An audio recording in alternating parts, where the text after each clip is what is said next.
nua dé mórt agus tá se go hálann thu eiceil ar aistean na ríist ar Cúla4. Inis an teachtain seo támas ag duna play ibhreacha agus tá clás iontach am chuit inis.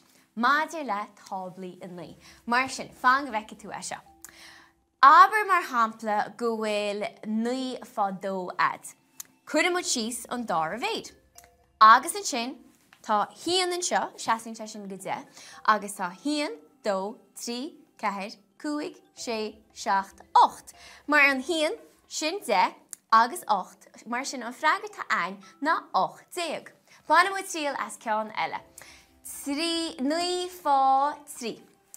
Cuireadh síos a tríú méid, hían 2, agus a sin, hían 2, 3, 4, 5, 6, 7. Mar sin an freagar bhéis ein na 5, 7. Cad a cheapan tú sin. Táir eis i ríis níos tíirní.